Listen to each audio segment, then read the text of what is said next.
And this is Sharia Hussein and Helen Day, and with the Friends of Maple Grove.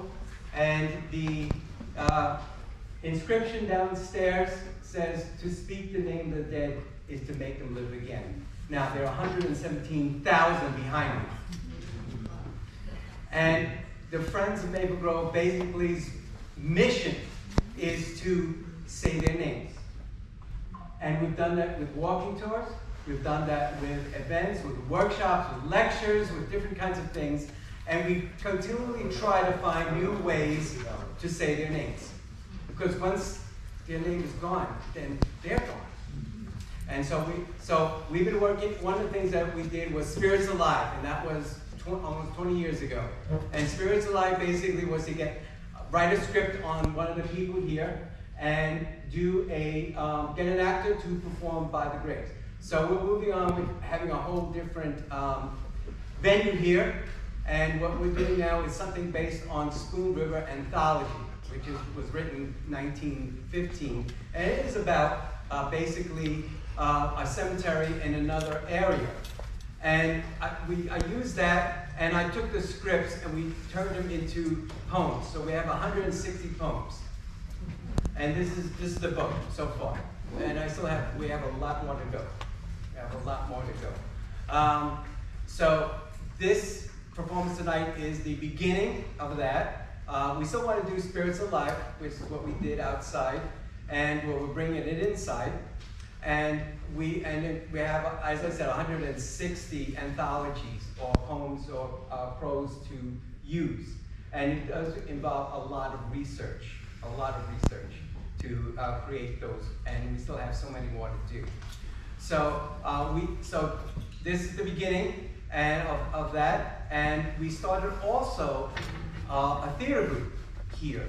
And the actors you'll see are all volunteers. And we called it the In the Grove Players on Maple Grove. Actors and directors are all volunteers. Volunteers, actors. Just as a little bit of news, there's been some changes, and I have stepped down as president of the Friends of Maple Grove.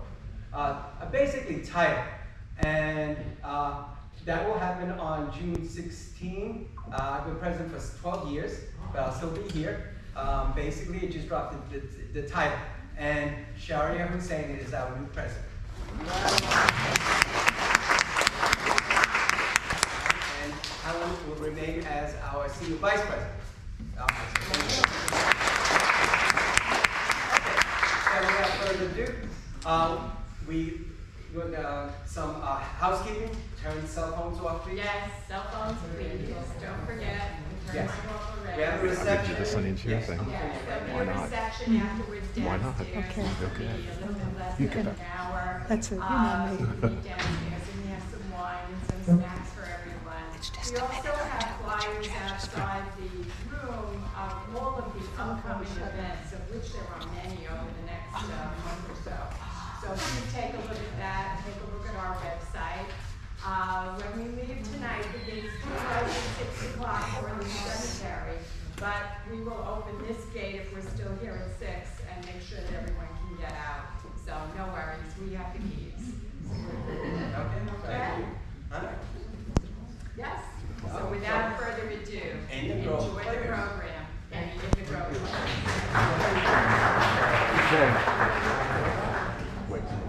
He was going to take away the table, the young man, the new president, the table.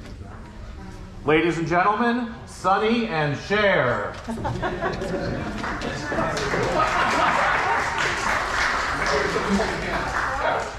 We're divorced, but we're still Sonny and Cher. No, I'm Johnny Culver, and you are Alexis Tandy. Yes, and welcome to the premiere production of the In the Grove Players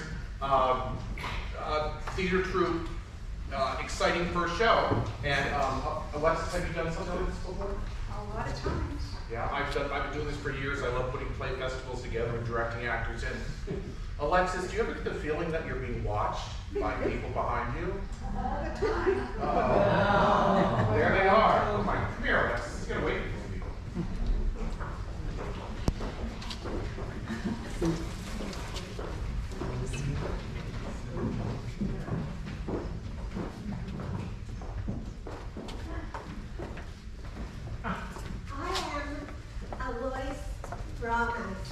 Renee Albert. I am Renee Albert. My alter ego is Alois Roman. Hi, I'm Lucy Castronova. Hi, I'm Liazza Rai. Hi, I'm Barbara Fuller.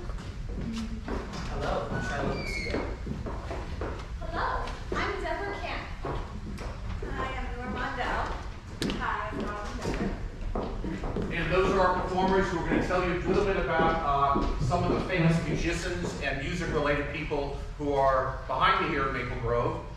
We hope you enjoy the performance. And number one, let's go.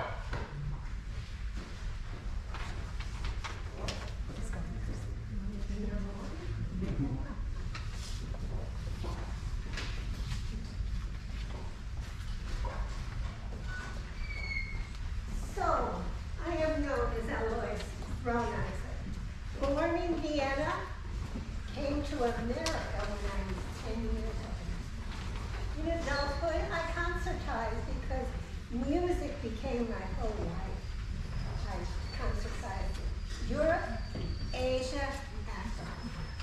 I came back to the States to become a music teacher. I taught well over 500 students in the intricacies of melody and harmony. And while here, I lived in Richmond Hill for 6 years. I became fascinated with the musical sounds made by glasses filled with a little bit of water. I'm going to demonstrate.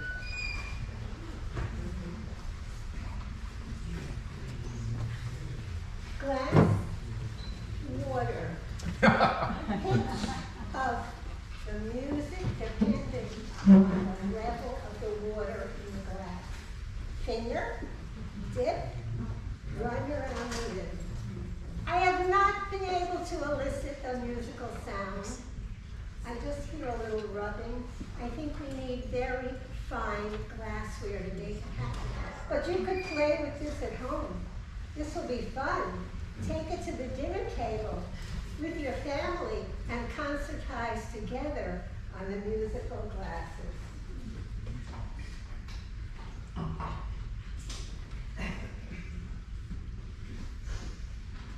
So, long history of musical glasses. Persia in the 15th century, London, 1761. Benjamin Franklin listens to the musical glasses and puts his genius to work.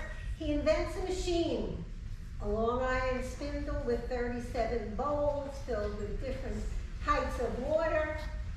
Not a big success, too cumbersome to use.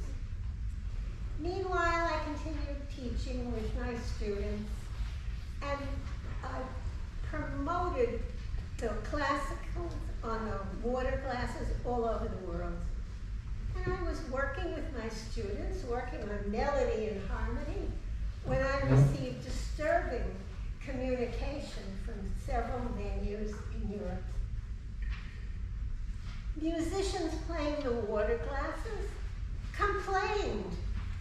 Nervousness, terror, cramps, muscle spasms, dizziness, and even in a couple of venues, a few audience members the same. What could it be that the musical glasses were doing? Was this mass hysteria? I don't know. Suddenly, shockingly, another message came from Germany. A child prodigy, a wonderful musician on the musical glasses in performance, died. Was this something to do with the musical glasses? Or was it a horrible coincidence? We'll never know. The venues in Europe closed their doors to the musical glasses because they had to protect their musicians and their audience. You can imagine, I was devastated. All my hopes for the emergence of musical glasses as a viable instrument for playing music were diminished. But I continued teaching, and my students and I had a very warm relationship. They wrote a very lovely poem in my honor. I'll read you an excerpt. In Vienna's embrace, I first drew breath. Alois Brauneiser, a journey set forth. Through lands and seas, my quest did roam in search of melodies to make my home. But it was the cool of the New World's shores that whispered dreams I couldn't ignore. Richmond Hill became my domain. For 26 years there I did remain. A teacher of music to hundreds, I imparted the secrets of harmony. Glassophones, my creation, a symphony of glass, a wondrous sensation, each vessel tuned to a different pitch divine. My legacy secure, my name endures. The echo of my music still lingers. Alois Brauneiser, Vienna's child, in melody and harmony, forever enshrined. I ended my musical career and my life at the age of 71 and made Maple Grove Cemetery my permanent home.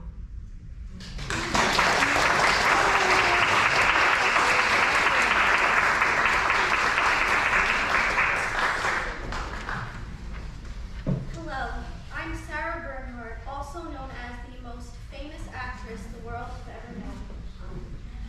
I received a letter from a Miss Minnie Allen. She asks for my support in the theater and tells me about her life. She writes, Dear the Divine Sarah, hello, I am Minnie Allen, and I was a noted vaudeville performer and musical comedy actress. I was born in Canada in 1880. I was a player with the Gilbert and Sullivan Company on the road and on Broadway. I would love to be guided and supported by you, Sarah Bernhardt, and hopefully in plays alongside you. I was the queen of the pose and the princess of the gesture, but enough about me. I was fortunate to play at the Palace Theater on many occasions, singing, dancing, and performing comedy routines. Playing the Palace has been a dream of many performers because of you, Sarah.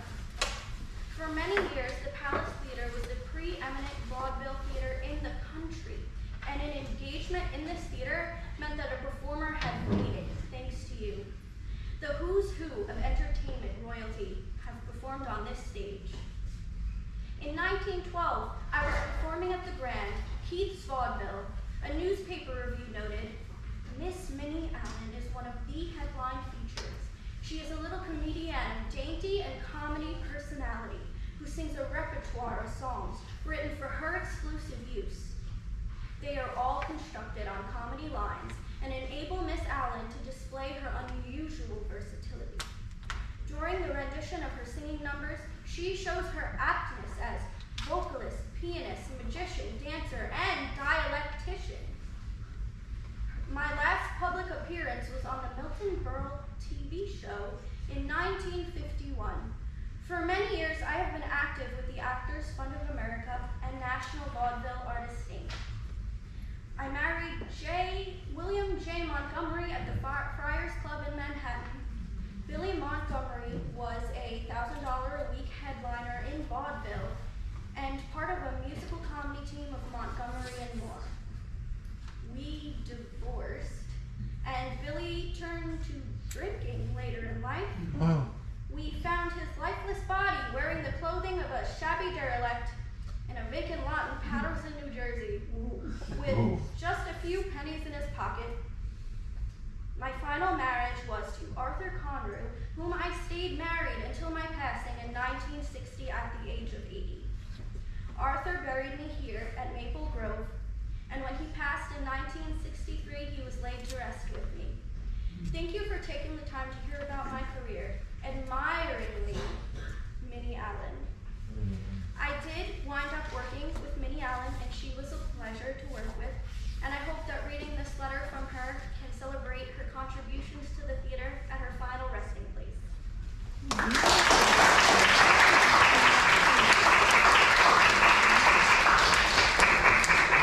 Thank you, Sarah Bernhard, for coming to join us this afternoon. Our next story is about Bonnie. What are you doing here? Oh my gosh. Our next story is about Bonnie McGinn, and I was going to talk about her, but since she's here, we're both going to talk about her together. Her name was Bonnie McGinn, and she was born in 1880 in Chicago. Her face graced the covers of many newspapers, magazines, postcards, even decks of playing cards for years. She was described as a popular, beautiful, graceful, striking, and distinctive figure on the Broadway stage. At the height of her career, she was earning $100 a week. That amount today would equal $3,000. She was living the high life. In 1903, I was in the cast of a popular family show called Mr. Bluebeard at the newly opened Iroquois Theater in Chicago.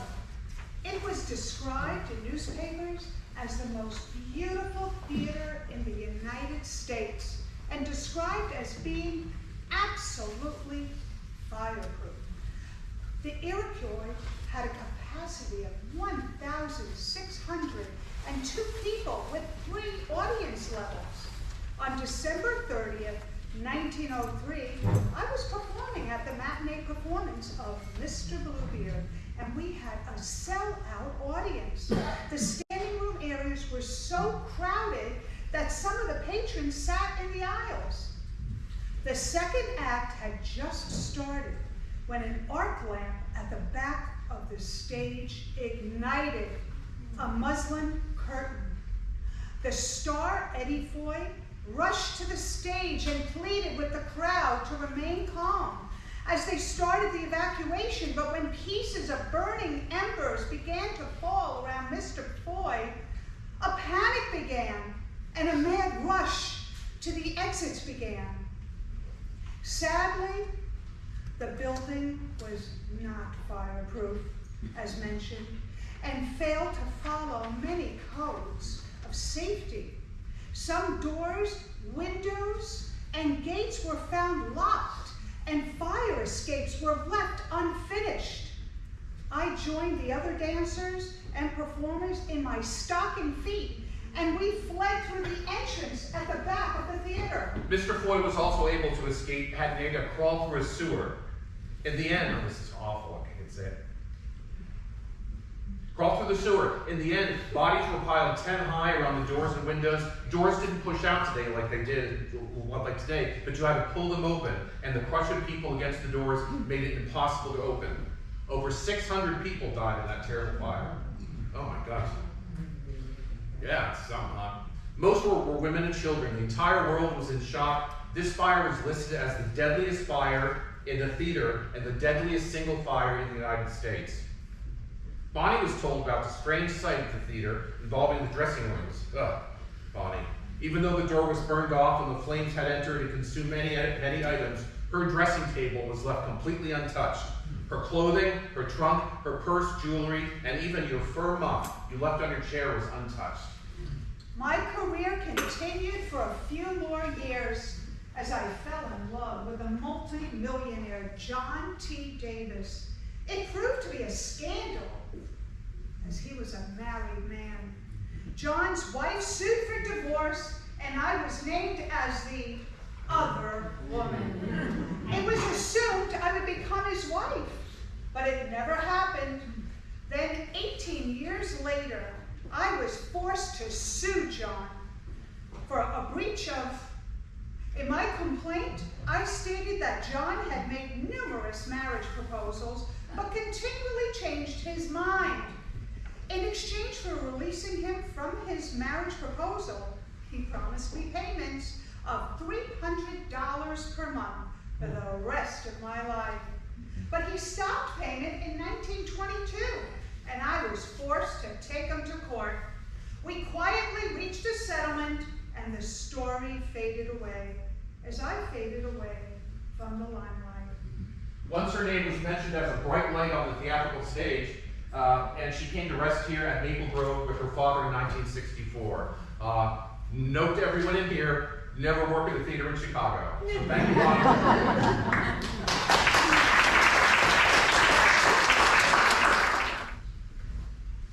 Welcome, all you visitors. My name is Neva Amer. I was born in 1899 in a small hamlet called Pike, New York, named for Zebulon Pike, just as an aside. It was a lovely life there, but it was quiet, not a lot going on. I had big dreams, much bigger than Pike, New York.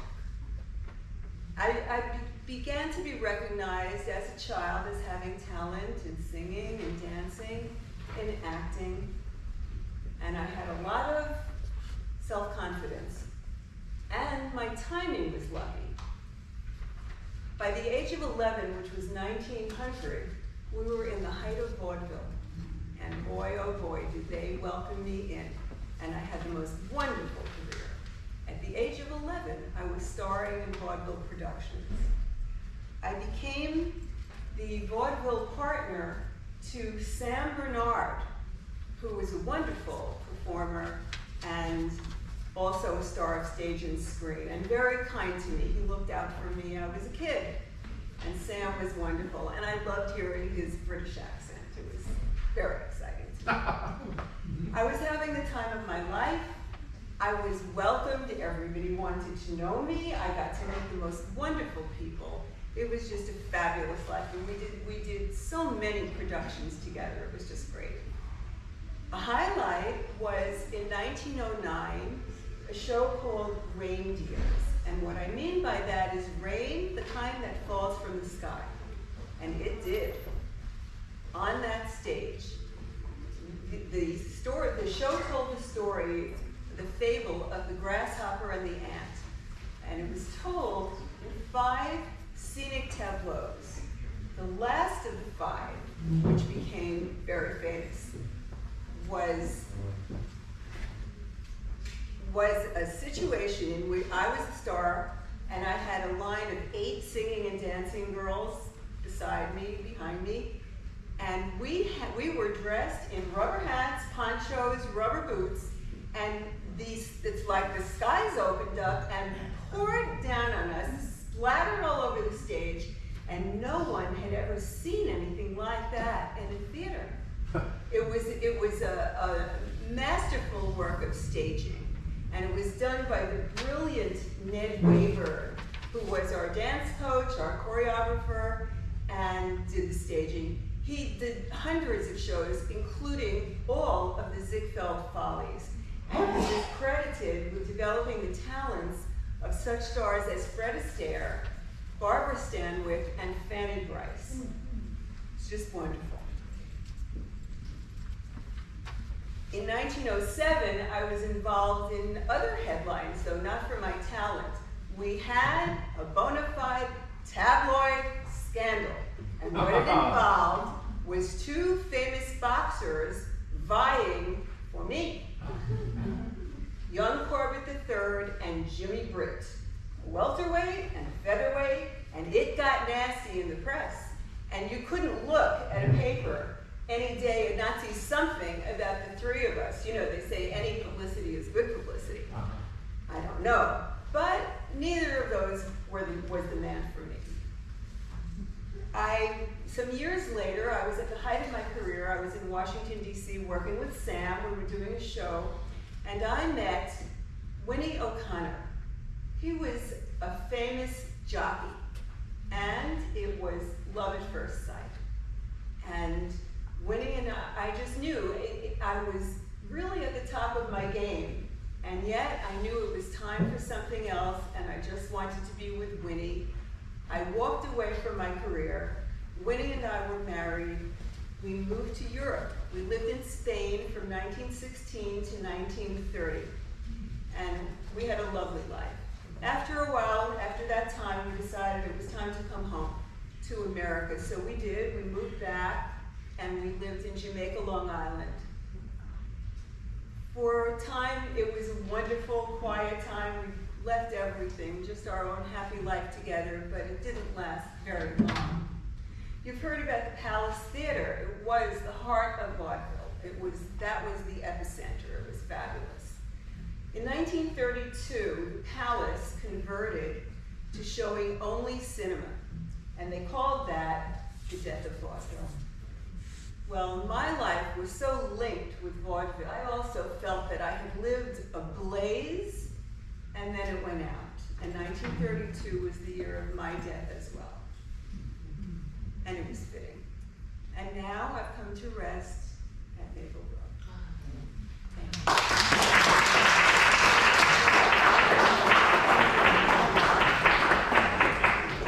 My name is Muriel Maria. I was born in Brooklyn in 1917.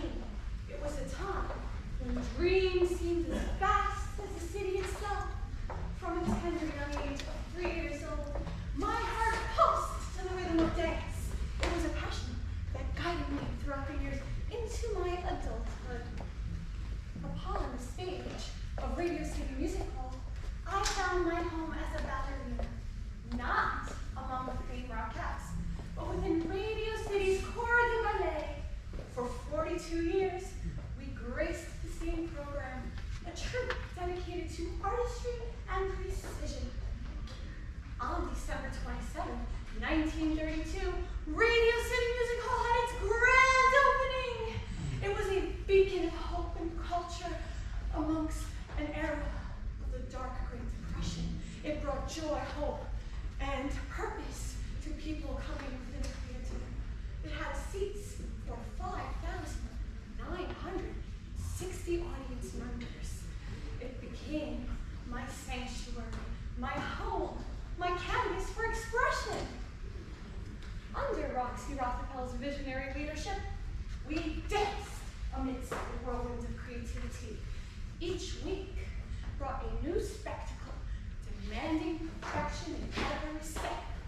Our pain was humble, our hours relentless, yet our spirits still soared upon that vast stage. Unlike traditional ballet companies, ours knew no season. Every day, without pause, we danced. We had to be persistent, but we still persevered with our galvanized toes of steel. It never broke our spirit. It pursued us to go for our passion even more. However, in the late 1960s, troubles began to beseech Radio City Music Hall. Strikes and financial woes cast the dark shadow upon our beloved troupe. In 1974, after 42 years of dedication, the Corps de Ballet was cast aside. We were only given 6 weeks termination notice. Can you believe that? However, everything happens for a reason, and a new door of opportunity decided to open up for me to offer my life a new role that I decided to pursue. I decided to trade my ballet slippers for ice skates, and gliding alongside legends like Sonia Henny, the ice, the cold ice, became my new domain to warm the hearts of the audience members. It became my new canvas of expression. In 1951, I fell in love with my soulmate, Edward de Maria, and together we built a life in the beautiful neighborhood of Forest Hills, Queens, New York City. Parenthood embraced us with the birth of our beautiful beloved daughter, Denise de Maria, and filled our days with joy, hope, passion, and most of all, a purpose. Now, in the twilight of my years, I find peace within Maple Grove. Though my body may falter, the memories of dance remain vibrant within my soul. To watch us move was to glimpse a language of our souls that will forever transcend throughout all of eternity. My passion in life was dance. What is your passion? Follow it and pursue it. Thank you so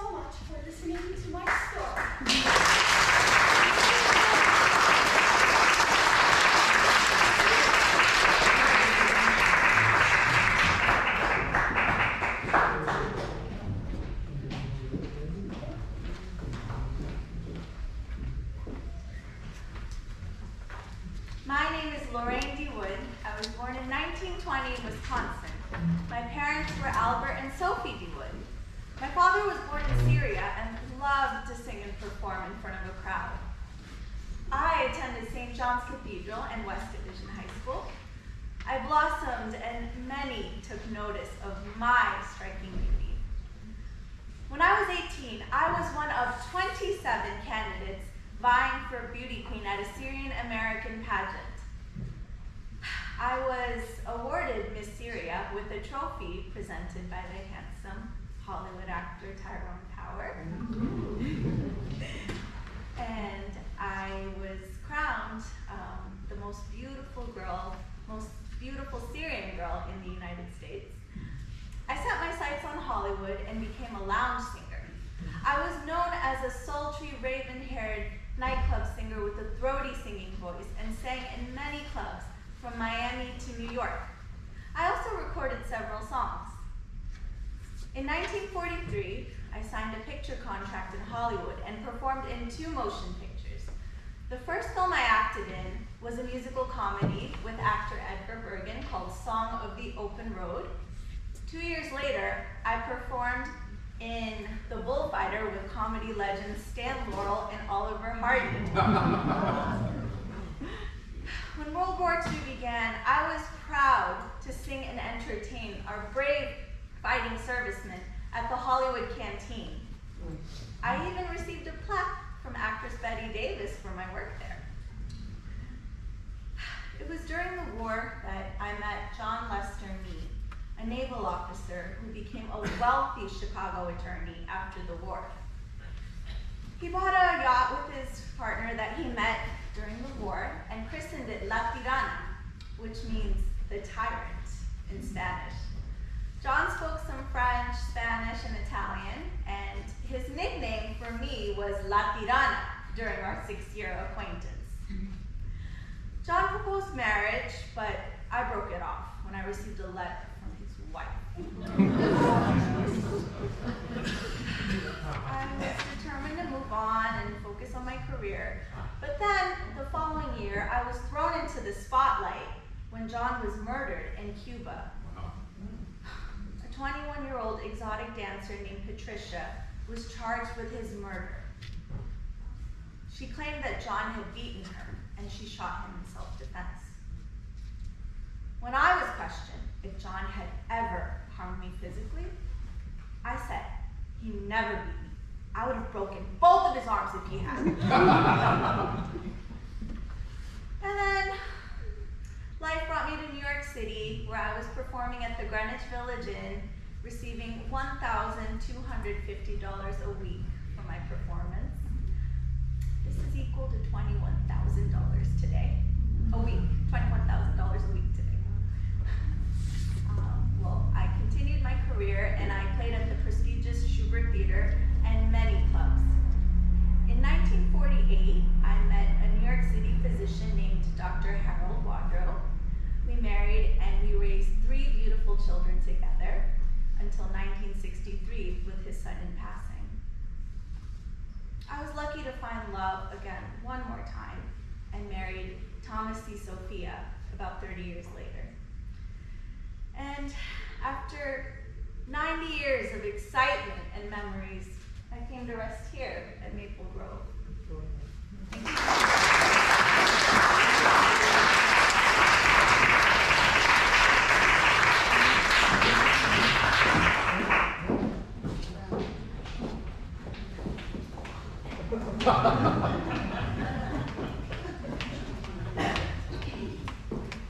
Hello. As you may well know, if you are a lover of the theater, then I am Audrey Lee. Named after my 2 favorite actresses, Audrey Hepburn and Vivian Leigh. I am what is known as a triple threat. Actress, dancer, and singer. But enough about me. We are gathered here to honor a true talent, colleague, and my close friend, the great Laverne Baker.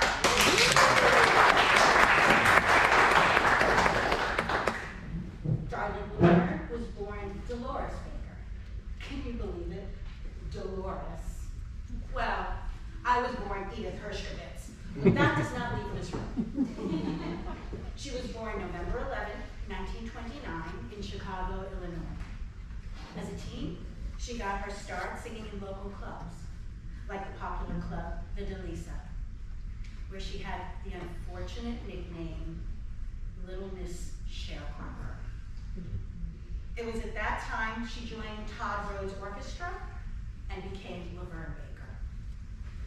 In 1955, at the ripe young age of 24, she was signed to Atlantic Records. And 2 years later, she scored her first R&B hit. It was called Tweedledee. At age 19, she married Eugene Williams. It was a marriage that would end 10 years later, but she was not alone for long. A year later, she married comedian Slappy White. We had a lot of fun times in that living room, Slappy White having us in stitches. That too would only last 10 years. Clearly a man who could not hold my friend's interest for more than a decade.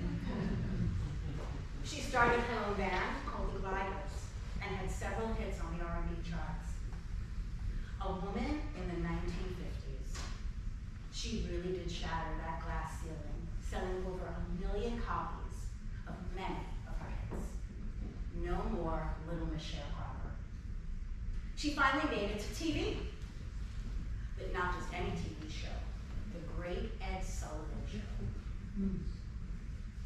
It was there she delighted audience glued to their televisions all around the country with her famous hit, Tweedledee. So that was in 1955, a whole year before Elvis took the exact same stage, who, by the way, recorded 8 of her hits.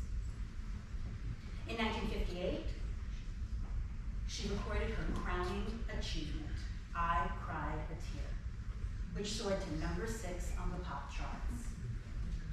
In 1969, a year after she cut Horse Sloppy Loose, she signed on with the USO and went to perform in Vietnam. She unfortunately became quite ill with pneumonia. While she was recovering at a U.S. naval base in the Philippines, she decided to stay on as entertainment director at the Marine Corps Staff NCO Club, where she remained for 22 years.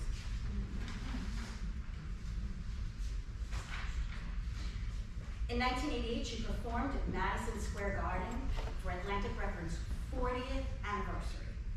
She worked on soundtracks for films such as Shad, Dick Tracy, and A Rage in Harmony. Finally, at age 61, she made it to Broadway in the smash hit Black and Blue, and was the second female solo artist inducted into the Rock and Roll Hall of Fame after Aretha Franklin. What was the smash hit that got her there? Tweedle, tweedle, tweedledee. Oh, tweedle, tweedledee. Not long after, she was diagnosed with diabetes, and she lost both of her legs at age 65. But that didn't stop her. She continued to perform with the use of a motorized wheelchair, not wanting to depend on anyone. My dear friend passed on March 10, 1997, at age 67. Way too young. She is interred here at Maple Grove Cemetery. And while we miss her terribly, her music shall live on forever. My favorite quote that fully encapsulates my friend is this: God took my legs, but he left me my voice, so that I can do what I love, sing and entertain. Thank you for joining me to honor this incredible talent and my dear friend. Laverne, we love you.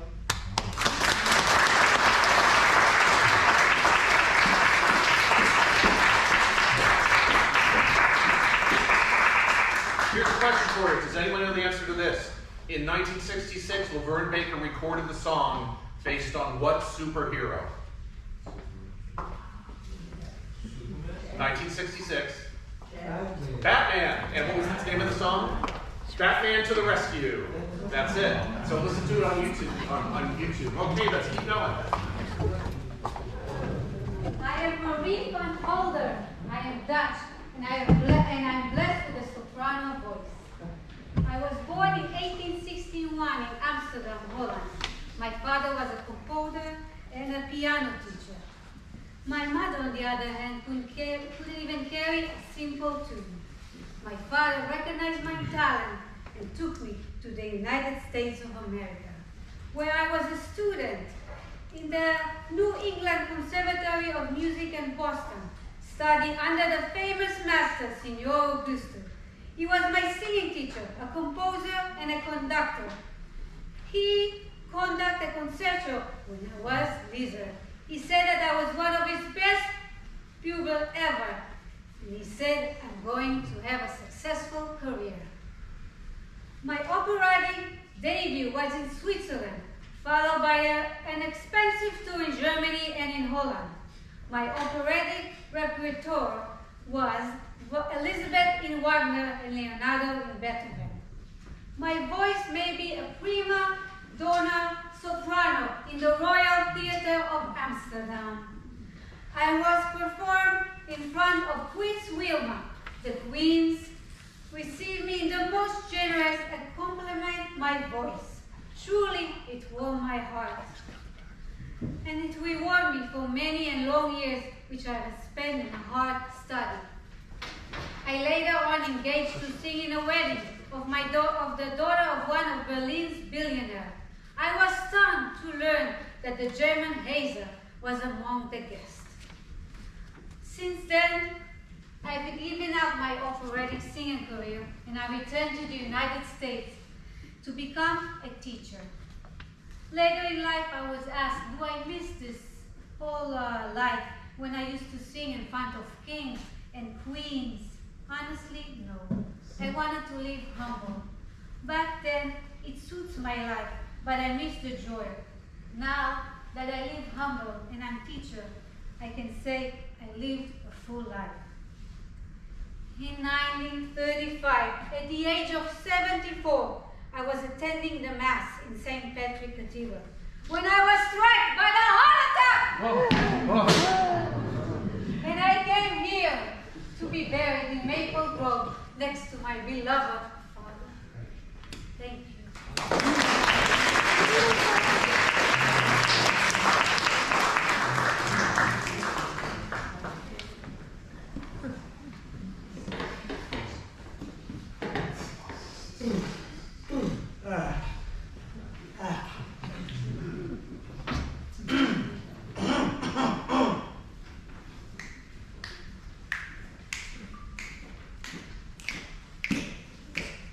Welcome to Happy Hour, ladies and gentlemen.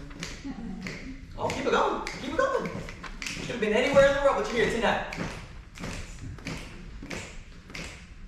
Hello, my name is Vincent, but I go by Vinny. Born in South Ozone Park in 42, oh so skinny. In the 50s, rock and roll was our rhythm and rhyme. With my Italian-American friends, it was our time to shine. We formed a doo-wop group, just teenagers at play, singing at church, dances, making music our own way. Nick led the melody, Mike soared so high. Frank and John, their voices, oh so nigh. The Capris, they called us a name shrouded in mystery. Whether for an island or a car, it's all in history. But when we harmonized, ooh, we were so grand. In those moments together, we ruled the land, cutting our tunes in a studio so small, crafting melodies, giving it our all. There's a moon out tonight, our first claim to fame. But Planet Records, they couldn't kindle the little flame. Gene Green, a savior, found our song's grace. Lost Night Records, that old town set the place. We climbed the charts, our voices flight, playing venues grand under the moon's soft light. More singles followed, but none quite the same as our beloved moon rising to fame. we parted ways as life took its course. But fate had more in store. A new force in 82, a reunion, our voices anew, recording once more our dreams coming true.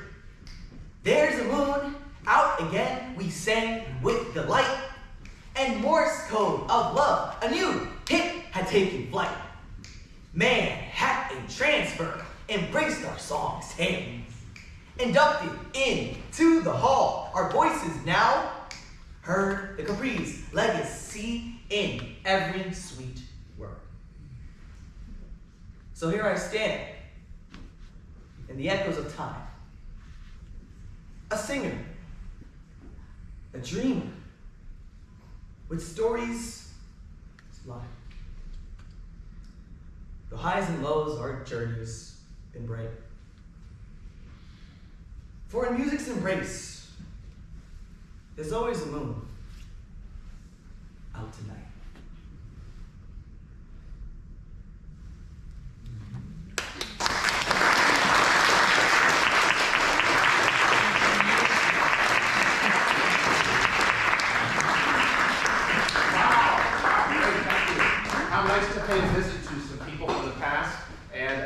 Continuing on, changing our theme a bit, we're going to meet an actress from the present, from stage and television and the film. If she's out here, Madeline Richard. Welcome, Madeline Richard. No, officer. No, I didn't steal this flower. I did take it. It's from a public garden. And each day, I walk through on my way to work, and I pick one flower for my family. You know, I've been a social worker now for 30 years in this city. And my families never get anything pretty like this.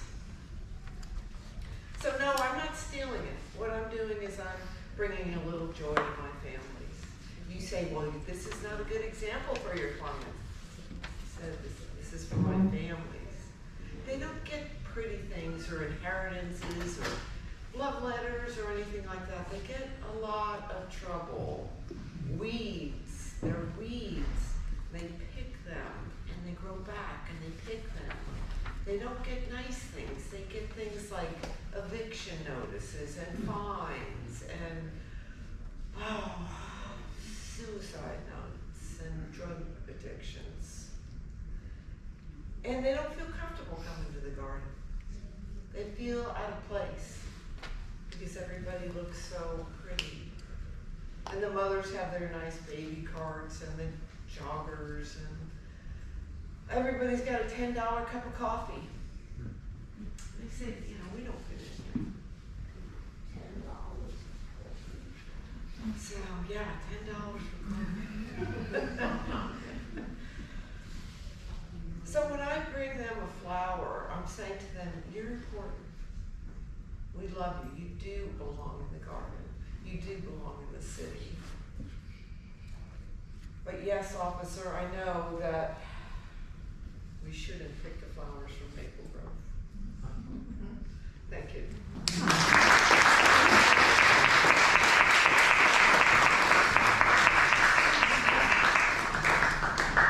Ladies and gentlemen, here is Alexis Tandon.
divorce papers, Charles.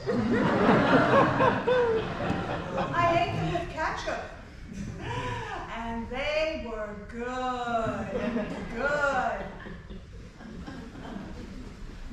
Really good. You probably think I should get serious about our divorce. But the thing is, you always called our marriage a joke. So let's look at logic here.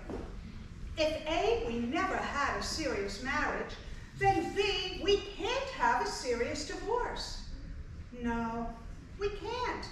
The whole thing's a farce, Charles. A farce that tastes good with ketchup. I mean, wasn't it last week that your dad asked you why you walked down the aisle with me? And you said, for the exercise. That's funny. You're a funny guy, Charles. I'm laughing, not crying. I'm laughing because you're about to give up on a woman who's infinitely lovable. For instance, Paul. He's loved me since the 8th grade.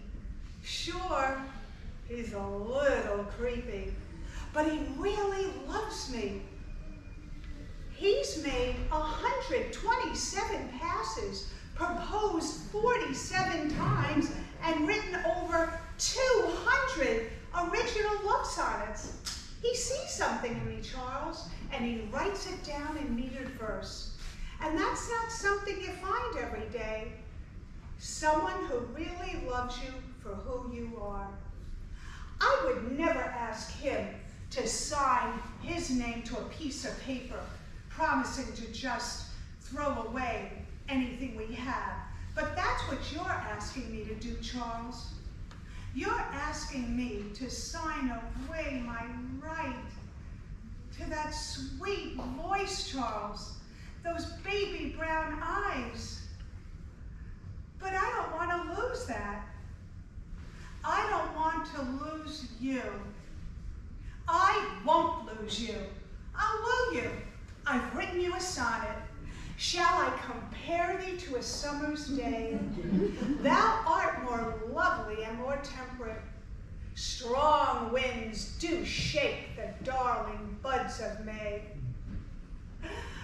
I'm not crying. I'm laughing. The whole thing's a big joke. I keep waiting for you to say, April Fools, and then I'll run into your arms. But you're not going to, are you? Of course not. It's not April. You see, the truth is, I ate the divorce papers.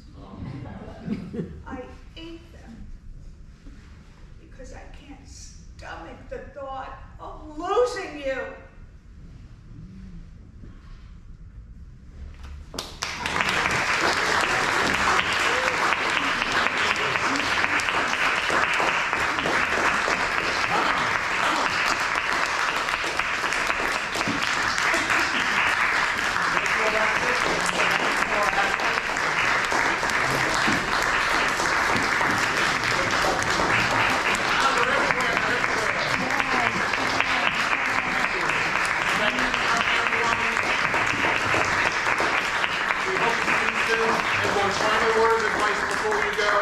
The only reason we learned Roman numerals is to figure out what year our favorite movies and TV shows were made. Thanks for coming and have a great afternoon.